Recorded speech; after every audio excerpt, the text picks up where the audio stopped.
If you're visiting Fraser Island, which now goes by its Indigenous name of Gari, chances are you're going to see one of these guys.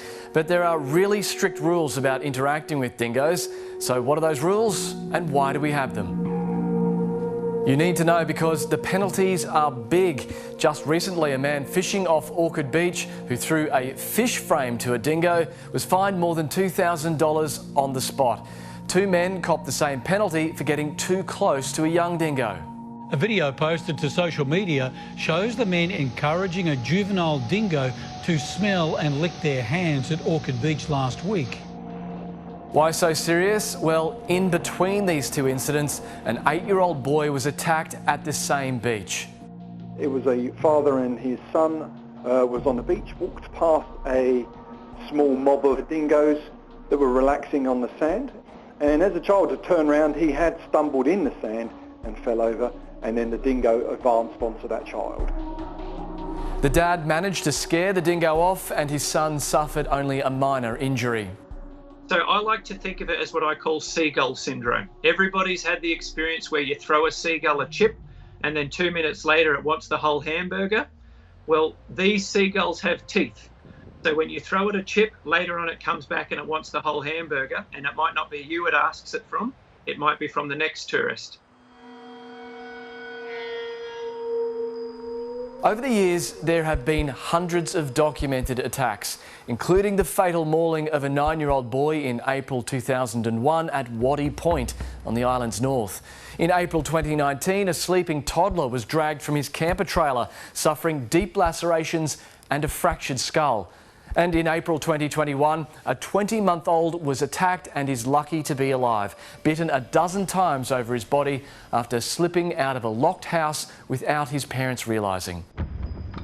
Easter is a particularly active period because it's dingo breeding season. These campers did all the right things and were still raided. First day we were here and had all our washing out, a bikini and a dress and board shorts went missing and then ripped up the following morning when we woke up. Authorities reckon Gari is home to between 100 and 200 dingoes, running in about 20 different packs across 166,000 hectares on the island. Domestic dogs are forbidden, so these are among the purest strains on the eastern coast. This is your average Fraser Island dingo. They're usually a golden sandy colour, about 60 centimetres high, 1.2 metres long and weighing in at about 18 kilos. So on the small side compared with your typical big dog. Believe it or not, they're Australia's apex land-based predator, but they're smart. They can even open gates.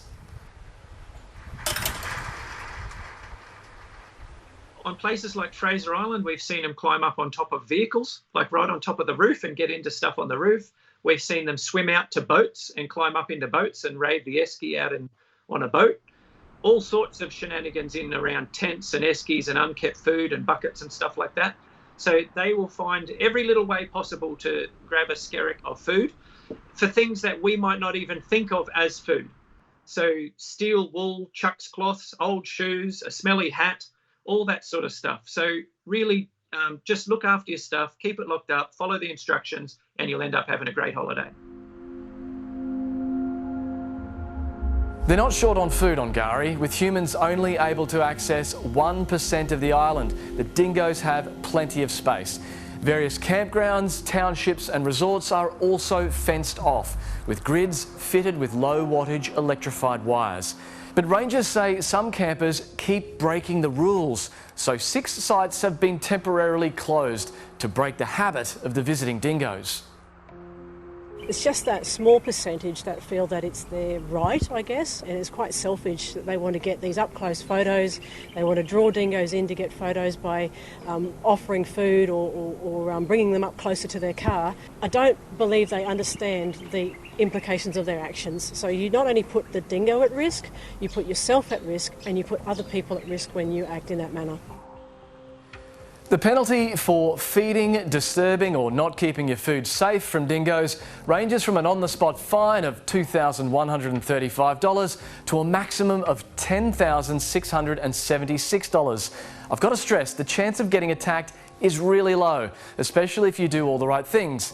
But I'll leave with some final tips from the island paramedic on being dingo safe. The advice is always make sure that your children are within at least 1 to 2 arms length of you at all times. If you do see dingoes on the beach, put yourself between the dingo and your child. Never run from a dingo that's advancing to you. Always face it and carry a stick.